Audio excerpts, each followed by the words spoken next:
Hi, I'm Dr. Ritika Goyal and I am a pediatric chest specialist in New Delhi. आज हम इस video में समझेंगे कि इन्हेलर्स को यूज़ करने का सबसे सही तरीका क्या होता है। हम इन्हेलर्स बच्चों को जन्म से लेकर बड़े होने तक दे सकते हैं। इन्हेलर्स आजकल इवन अडल्ट्स में प्रिस्क्राइब किए जाते हैं और बोला जाता है कि इन्हें स्पेसर के साथ ही देना चाहिए। तो आइए समझते हैं कि इन्हेलर्स को सही तरीके से छोटे बच्चों में कैसे दे सकते हैं।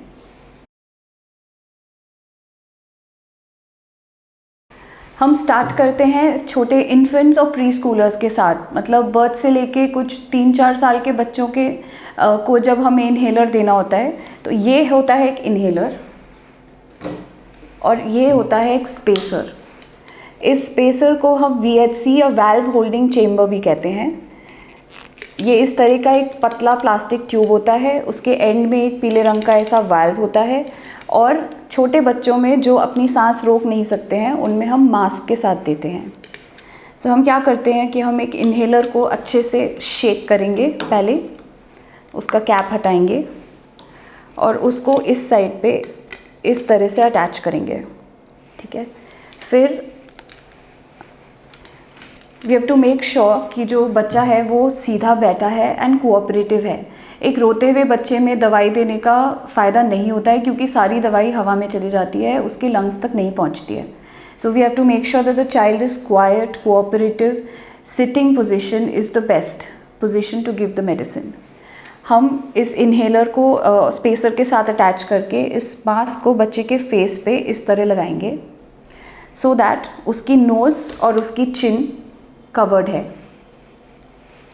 इस तरह से यहाँ से इन्हेलर को प्रेस करेंगे जिससे कि दवाई हमारी स्पेसर में आ जाए और घड़ी देख के कम से कम 30 सेकंड तक इस चेम्बर को उसके फेस पे मास्क के साथ लगा के रखेंगे। 30 सेकंड में ये सारी की सारी दवाई उसके लंग्स के अंदरूनी हिस्सों में चली जाएगी। यदि आपका बच्चा बहुत इरिटेबल हो, क्राई कर रहा हो, दवाई लेने के लिए बिल्कुल कोऑपरेट नहीं कर रहा हो, in that circumstance we can give the medicine while the child is sleeping as well, but the best way to give it is when the child is awake. But दवाई ना देने से बेटर ये रहेगा कि आप उसको सोते हुए में ये दवाई दे दें।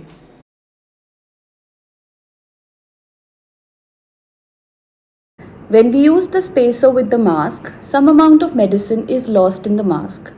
So as soon as the child is old enough to follow instructions, like 3-year-olds, we try to lose the mask and use the spacer with what we call as a 10 breath technique of using the spacer with the inhaler.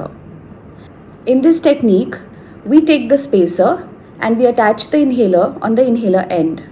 We lose the mask and we ask the child to hold the spacer with his teeth and mouth like this.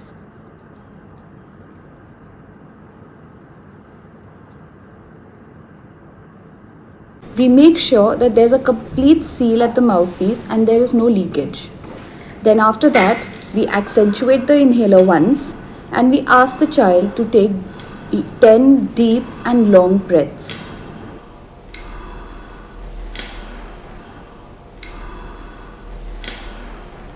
कुछ चीज़ें जो बहुत ज़रूरी है कि आप note करें दवाई देते टाइम।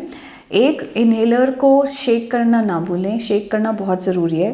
दूसरा, जब आप ये दवाई दे रहे हैं और बच्चा इसके अंदर स्पेसर के अंदर सांस ले रहा है, ये जो इसके अंदर वाल्व्स हैं इनको मूव होना बहुत ज़रूरी है। इनकी कट कट आवाज़ आनी बहुत ज़्यादा ज़रूरी है।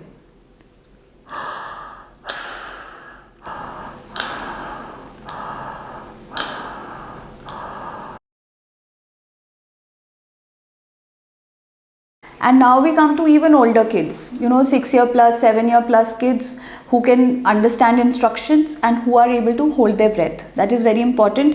सांस रोकना उन्हें आना चाहिए। जो 6 साल 7 साल से बड़े बच्चे होते हैं उनके लिए हम यही स्पेसर और इन्हेलर यूज़ करेंगे। उसको शेक करके यहाँ पे लगाएंगे और माउथ पीस को मुँह में डालेंगे और फिर हम बच्चों को बोलेंगे, जब हम ये दवाई इसके अंदर डाल दें, प्रेस कर दें, एक्सेंचुएट कर दें, उसके बाद उनको एक गहरी सांस लेनी है और 10 सेकंड तक उसको रोक के रखनी है। इस तरह